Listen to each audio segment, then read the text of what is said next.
할렐루야.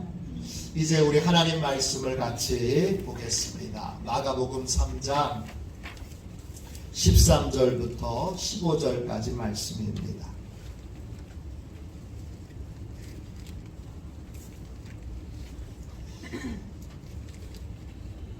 마가복음 3장 13절부터 15절까지 말씀입니다. 신약성경책 57쪽입니다.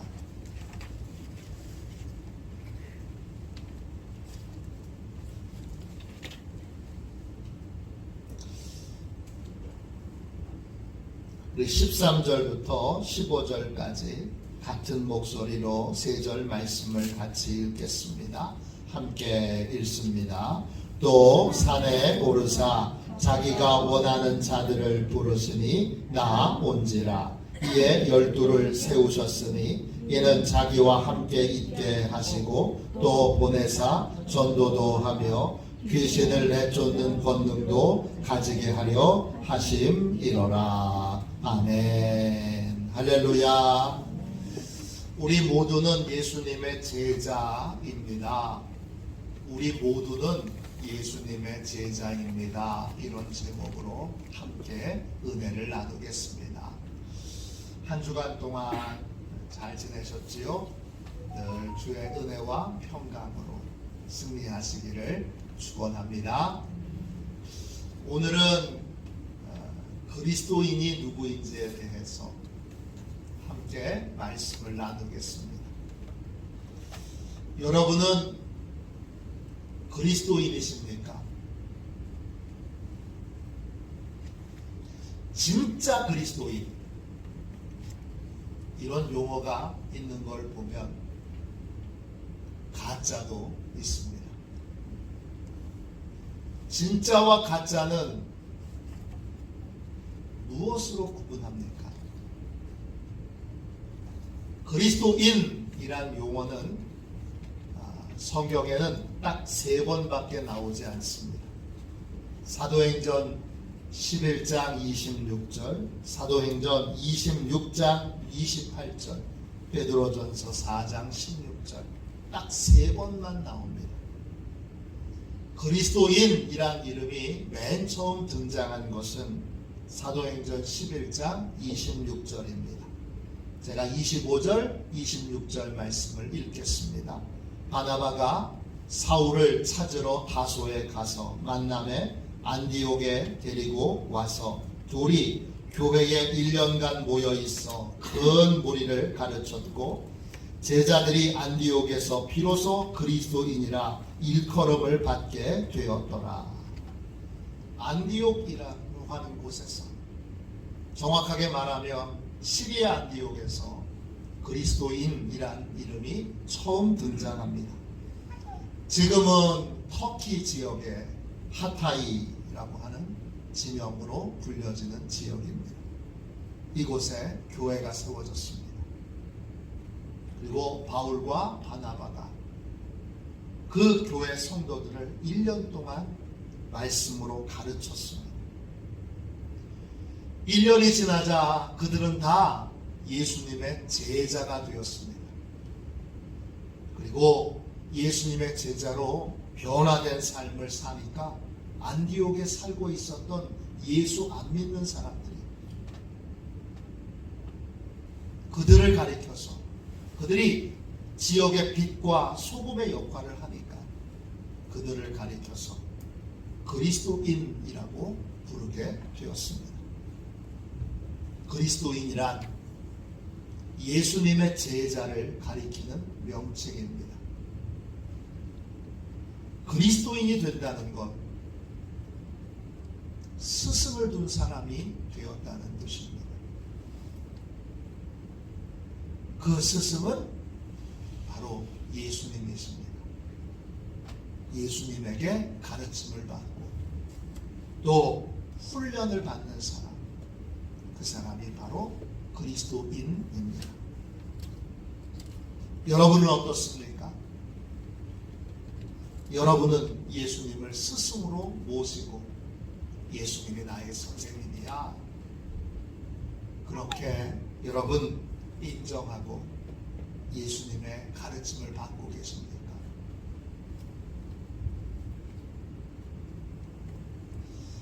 또 예수님께 훈련을 받고 계십니까? 예수님께 가르침 받아서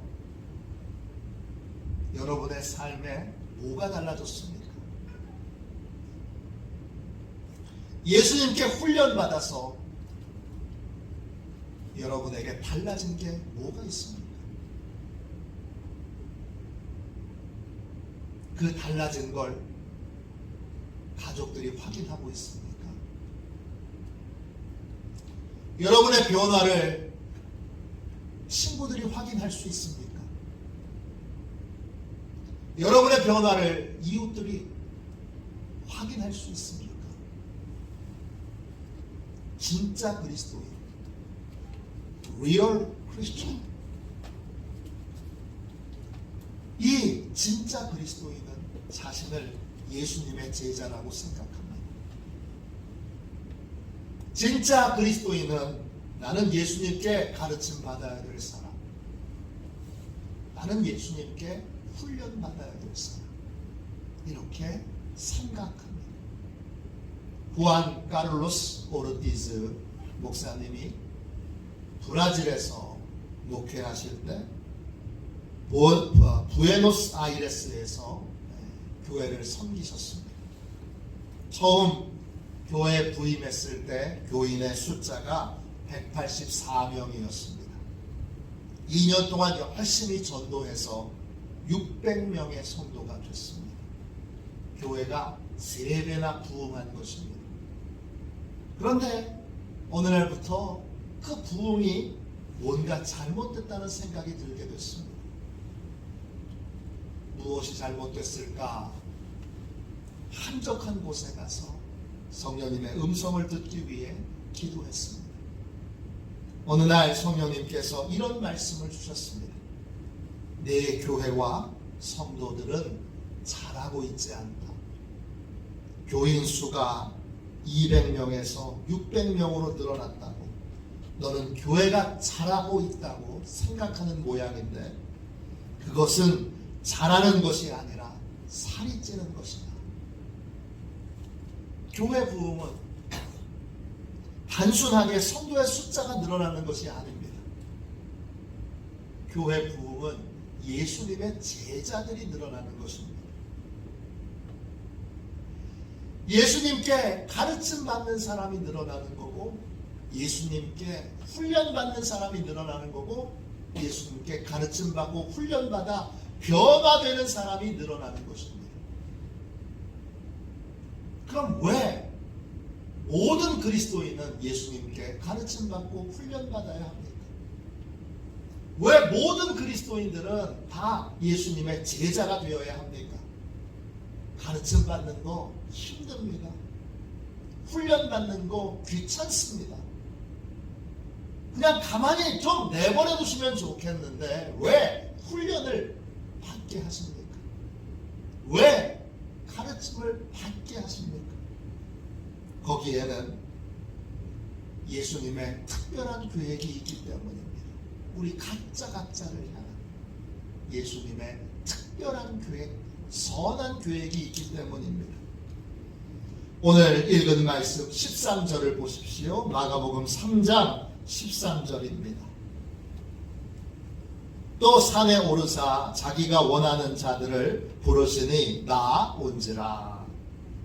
예수님께서 예수님이 원하시는 사람들을 부르십니다. 원한다, 이 말은 헬라말로 텔로입니다. 뜻은 계획하다, 의도하다, 소망하다, 이런 뜻입니다. 예수님은 우리에게 특별한 계획을 가지고 계세요.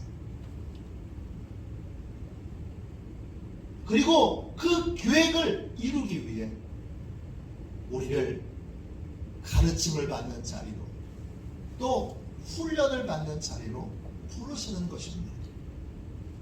그러면 우리를 향한 예수님의 계획은 무엇입니까? 예수님은 우리를 복덩어리가 되게 하십니다. 우리를 복의 사람이 되도록 하시기 위해 우리를 부르셨고 우리를 훈련시키십니다. 어느 날 하나님께서 아브라함을 찾아오셨습니다. 그리고 축복의 약속을 주십니다. 너는 복이 될 것이다. 이때 복은 히브리어로 베레카입니다. 뜻은 복, 선물, 평화, 이익, 너그러움 이런 뜻입니다. 아브라함을 복을 되게 하겠다는 건 아브라함이 다른 사람에게 복이 되고 이득이 되고 선물이 되고 평화가 되는 그러한 사람으로 만드시겠다는 뜻입니다. 또 아브라함을 다른 사람에게 너그럽게 베풀고 나누어 쓸 수 있는 풍부한 인생이 되도록 풍부의 우물을 가진 사람이 되도록 만드시겠다는 것입니다. 다른 사람이 나를 만나서 내게 도움을 받아서 그가 복을 받고 이득을 얻고 내가 다른 사람에게 선물이 되는 삶을 산다면 얼마나 좋겠습니까? 이런 인생을 하나님이 계획하시고 아브라함을 부르셨습니다. 여러분의 아들들이 여러분들을 찾아와서 이렇게 말한다고 상상해 보십시오. 아버지는 제 인생의 최고의 선물이었습니다. 아버지가 제 아버지여서 너무 감사했고 너무 기뻤고 너무 행복했습니다. 여러분이 다니는 직장 동료가 여러분에게 와서 이렇게 고백한다고 상상해 보세요. 과장님은 하나님이 제 인생에 보내신 최고의 선물이었습니다. 과장님 만나서 제 인생 처음으로 일에 재미도 있고 보람도 있게 되었습니다. 과장님을 만난 게 제 인생의 최고의 행운이었습니다. 목사인 제가 성도들에게 이런 고백을 들었다고 상상해 보십시오. 목사님은 저희 가정에 하나님께서 보내주신 소중한 선물입니다. 목사님의 설교를 들으며 신앙생활을 하고 목사님의 신앙 지도를 받을 수 있었던 것이 저희들에게 최고의 행복이었고 기쁨이었습니다. 진심으로 목사님을 만나게 해주신 하나님께 감사드립니다. 이런 고백을 들을 수 있다면 우리가 얼마나 행복하겠습니까? 이런 사람을 만드시겠다고 하나님이 아브라함을 부르신 것입니다. 내가 있는 자리가 어디든지 간에 나를 만나는 모든 사람들이 내 덕분에 복을 받고 이득을 얻고 선물을 받고 평화를 누리고 넉넉하게 쓰고 베풀 수 있는 너그러운 삶을 살 수만 있다면 얼마나 행복하겠습니까? 그런데 하나님이 이 아브라함에게 하신 약속은 실제로는 아브라함을 통해서 이루어지는 것이 아니라 아브라함의 자손 한 사람을 통하여 이루어집니다. 아브라함의 여러 자손들을 통해서 이루어지는 것이 아니라 아브라함의 자손 통틀어 단 한 사람을 통해서 이루어지는데 그분이 누구냐? 그분이 바로 예수님이십니다. 창세기 22장 18절입니다. 또 내 씨로 말미암아 천하 만민이 복을 받으리니 이는 네가 나의 말을 준행하였음이니라 하셨다 하니라. 이때 아브라함의 씨, 이 아브라함의 씨는 아브라함 자손 전체를 가리키는 말이 아닙니다. 왜냐? 씨는 단수입니다. 한 사람을 가리키는 거예요. 그 한 사람이 누굽니까? 바로 예수 그리스도입니다. 신약성경 전체는 마태복음 1장 1절로 시작됩니다. 마태복음 1장 1절은 이렇게 되어 있습니다. 아브라함과 다윗의 자손 예수 그리스도의 계보라. 신약성경 전체, 복음 전체는 한 가지의 선언으로 시작됩니다. 예수님이 아브라함의 자손이라는 것입니다. 아브라함에게 약속하셨던 그 복을 실현할 단 한 명의 그 사람, 그분이 바로 예수 그리스도시라는 뜻입니다. 예수 그리스도는 모든 사람에게 복이 되고 이득이 되고 선물이 되고 평화가 되시는 분이라는 뜻입니다. 그런데 이 복의 신비는 여기서 끝나지 않습니다. 더 놀라운 사실이 있습니다. 창세기 22장 17절입니다. 내가 내게 큰 복을 주고 내가 내게 큰 복을 주고 내 씨가 크게 번성하여 하늘의 별과 같고 바닷가의 모래와 같게 하리니 내 씨가 그 대적의 성문을 차지하리라. 아브라함의 씨는 분명히 단수입니다. 예수 그리스도 한 분을 가리킵니다. 그런데 아브라함의 씨가 크게 번성합니다. 하늘의 별처럼 바닷가의 모래처럼 크게 번성합니다. 아니, 예수님은 한 분이시고 예수님이 결혼도 안 하셨고 자식도 안 낳았는데 아브라함의 씨가 어떻게 번성합니까? 아브라함의 씨가 어떻게 하늘의 별처럼 바닷가의 모래처럼 번성할 수 있습니까? 번성한 아브라함의 씨는 무엇입니까? 그건 예수님이 머리 되신 교회 성도들을 가리킵니다. 하나님이 아브라함에게 약속하셨던 너는 복이 될지라, 이 약속은 궁극적으로 교회를 통해서 성도를 통해서 예수 그리스도와 연합한 교회, 예수 그리스도와 연합한 성도를 통해서 이루어지게 되는 것입니다. 이것이 우리를 향한 예수님의 놀라운 계획입니다. 예수님은 우리를 복이 되도록 하나님이 아브라함에게 약속하셨던 천하 만민이 너로 말미암아 복을 받을 것이다. 천하 만민에게 선물이 되고 이득이 되고 또 평화가 되고 또 너그럽게 그들에게 모든 필요한 것들을 공급해주는 공급의 통로가 되는 그 사람이 되도록 우리를 부르십니다. 이 부름 앞에 응답한 사람, 저는 복덩어리가 되어야 되기 때문에, 저는 복의 사람이 되어야 되기 때문에, 저를 통해서 천하 만민이 복을 받아야 하기 때문에, 저를 통해서 우리 가정이 복을 받아야 하기 때문에, 나를 통해서 우리 지역이, 내가 다니는 회사가 복을 받아야 하기 때문에 나는 예수님의 제자여야 합니다. 나는 예수님께 가르침받고 훈련받아야 합니다. 이것이 바로 그리스도인의 모습입니다.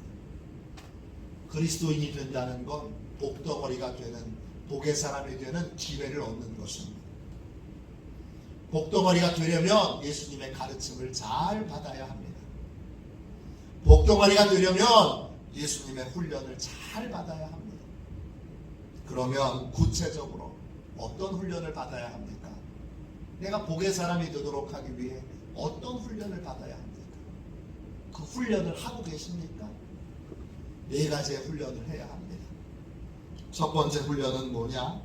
순종의 훈련을 받아야 합니다. 13절 보세요. 마가복음 3장 13절 다시 한번 읽겠습니다. 또 산에 오르사 자기가 원하는 자들을 부르시니 나 온지라. 예수님께서 놀라운 계획을 가지고 제자들을 부르십니다. 제자가 되려면 그 부르심에 순종하여 주님께 나와야 합니다. 그리고 그 순종은 계속 이어져야 합니다. 예수님의 제자는 예수님께서 무슨 말씀을 하시는지 그대로 순종하는 훈련을 받아야 합니다. 제자의 첫 번째 훈련의 덕목은 여러분 순종의 훈련입니다. 데이비드 왓슨 목사님이 쓰신 제자도, 우리 제자 훈련의 고전 중에 고전인 대표적인 명절입니다. 이 책에는 예수님의 제자가 된다는 걸 이렇게 설명합니다. 예수님의 제자가 된다는 것은 예수님을 믿고 따르며 예수님의 뜻을 받아들인다는 것을 의미합니다. 이것은 우리가 과거 이기적인 죄의 삶에 대하여 아니요 라고 거절하는 것이고, 예수님께는 예라고 대답하는 것입니다. 내적인 신앙은 외적인 순종을 동반해야 합니다. 순종이 없다면 진정한 믿음도 제자도도 없습니다. 순종을 원하시는 예수님의 부름에 예 그렇지만 이라고 망설인다면 우리는 절대로 그리스도의 빛이 어두운 세상을 비추는 것을 보지 못할 것입니다. 예수님의 제자는 가나의 혼인잔치에 기적의 통로로 쓰임받았던 하인들처럼 예수님이 무슨 말씀을 하시는지 그대로 순종해야 합니다. 예수님의 제자들은 순종을 통해서만 예수님의 능력을 체험할 수 있기 때문입니다. 둘째, 복덩어리가 되기 위해 어떤 훈련을 받아야 합니까? 동행의 훈련을 받아야 합니다. 14절 말씀 보세요. 마가복음 3장 14절입니다. 이에 12를 세우셨으니 이는 자기와 함께 있게 하고 하시고 또 보내사 전도도 하며 그랬습니다. 예수님께서 제자들을 택하신 두 번째 이유는 예수님과 함께 있기 위해서입니다. 예수님의 제자들은 예수님과 동행하는 훈련을 해야 합니다. 동행한다는 건 그냥 단순하게 같이 있는다는 것이 아니고 무슨 일이든지 예수님의 인도를 구하고 예수님의 인도를 따른다는 뜻입니다. 예수님께서 처음 제자를 부르실 때 나를 따라오라 이렇게 부르셨습니다.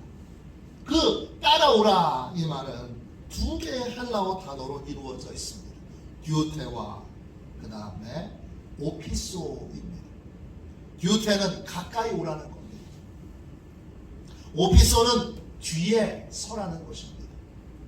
따라오라는 건 앞에 가지 말고 예수님보다 앞서지 말고 뒤에 서라는 겁니다.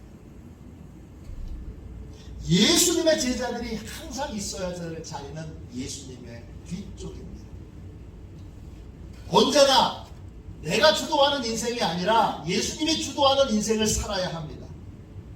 내 열심, 내 생각, 내 계획이 예수님보다 앞서지 말아야 합니다.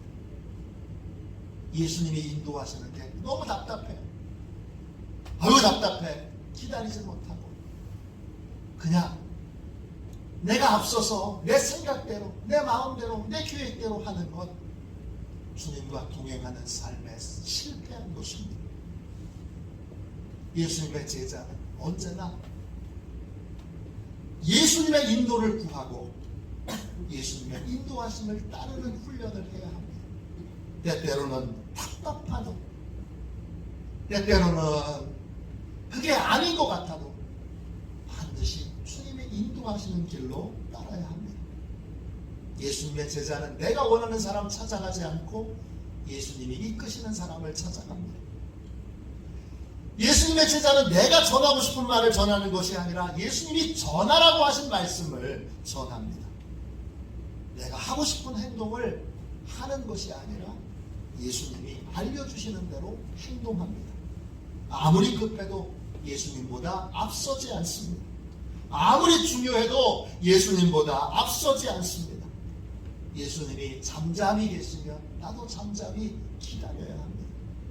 감리교를 시작했던 존 웨슬리 목사님은 이제 임종을 앞두고 계셨습니다. 온 가족이 위대한 하나님의 사람, 영국과 미국과 전 세계를 변화시킨 이 하나님의 사람의 마지막 말을 듣기 위해 침대 가까이에 모여 있습니다. 웨슬리는 마지막으로 힘을 다 쏟아서 60초 동안 자리에 앉아서 사람들을 보며 이렇게 말합니다.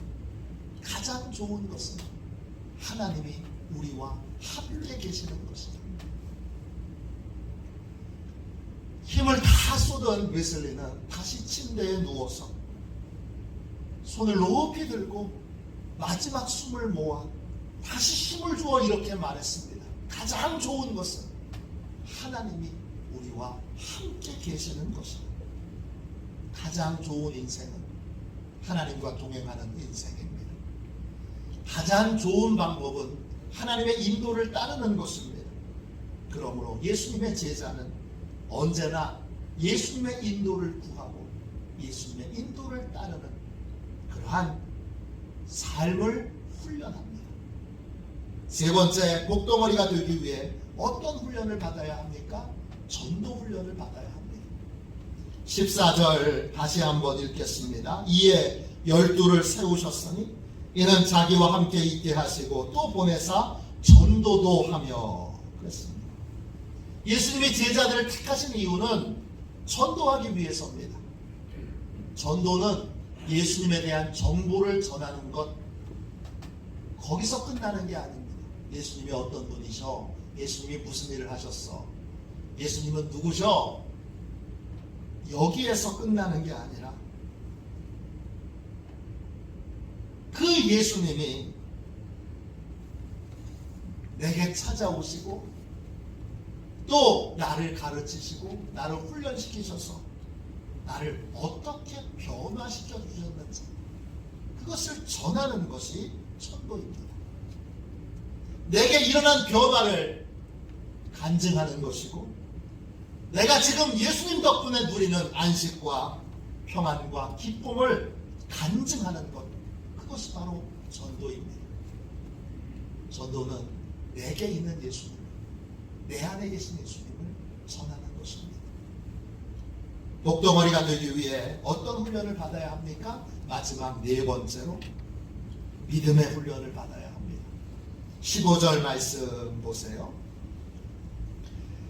마가복음 3장 15절입니다. 귀신을 내쫓는 권능도 가지게 하려 하심이로라. 그랬습니다. 권능이라는 말은 헬라 말로 엑수시아입니다. 뜻은 행할 수 있는 능력, 권위, 영적인 힘을 의미합니다. 예수님은 제자들에게 영적인 힘을 발휘할 수 있는 권능을 주십니다. 그런데 이 권능을 발휘하려면 최소한 세 가지의 믿음이 있어야 합니다. 첫 번째, 예수님께 귀신을 쫓아낼 수 있는 능력, 병을 고칠 수 있는 능력이 있다는 걸 믿어야 합니다. 두 번째, 예수님이 지금 나와 함께 계시다는 걸 믿어야 합니다. 다음, 예수님께서 나에게 이 놀라운 권위와 능력을 위임해 주셨다는 걸 믿어야 합니다. 이 사실을 믿고 영적으로 고통당하는 사람들 앞에 서야 합니다. 그리고 예수님이 나를 도구 삼으셔서 이제 귀신을 쫓아내실 것이고 또 병든 자를 치유하실 거라는 그러한 굳건한 믿음으로 나를 드려야 합니다. 내 손을 드리고 내 마음을 드리고 내 말을 드리고 내 모든 걸 드려 예수님이 행하시도록 해야 합니다. 나를 통해 예수님이 권능을 행하시도록 하는 것. 그게 바로 믿음의 훈련입니다. 귀신 들린 사람을 만날 때, 병든 사람을 만날 때, 가정이 파괴될 위기 가운데 고통받는 사람을 만날 때 도망가지 않는 겁니다. 예수님이 나를 통해 행하신다 믿고 지금 나와 함께 계신 예수님을 의지하여 믿음으로 그에게 기도해주고 믿음으로 귀신을 쫓아내고 믿음으로 그의 인생에 하나님의 크신 은혜가 임하도록 기도해야 합니다. 이것이 예수님의 제자들이 해야 할 믿음의 훈련입니다. 그리스도인은 예수님의 제자들에게 붙여진 이름입니다. 우리는 훈련받아야 합니다. 왜냐? 복의 사람이 되어야 하기 때문입니다. 지금 같은 그냥 인생이 아니라 복 있는 인생, 나를 통해 천하 만민이 복을 받는 그러한 복된 인생이 되도록 나는 가르침받고 훈련받아야 합니다. 예수님께 받아야 될 훈련은 네 가지입니다. 순종 훈련, 동행 훈련, 전도 훈련, 믿음 훈련입니다. 이 훈련은 평생 받아야 합니다. 이 훈련이 잘 이루어지면 이루어질수록 우리는 더욱더 분명하게 많은 사람에게 복을 나눠주는 복의 사람으로 설 수 있습니다. 예수님의 제자로 잘 훈련받아서 더 많은 사람들에게 복이 되고 이득이 되고 선물이 되고 평화가 되는 저와 여러분이 되시기를 주님의 이름으로 축원합니다. 우리 이 시간 함께 우리 찬송 449장 1절만 찬양하고 우리 함께 통성으로 기도하겠습니다. 예수님의 제자로 불러주셨으니 평생 가르침 받겠습니다. 평생 게으르지 않고 훈련 받겠습니다. 훈련 받으면 받을수록 더 분명한 복의 사람이 될 테니 주여 나를 복의 사람이 되도록 계속 훈련시켜 주십시오. 나를 복의 사람이 되도록 계속 가르쳐 주십시오.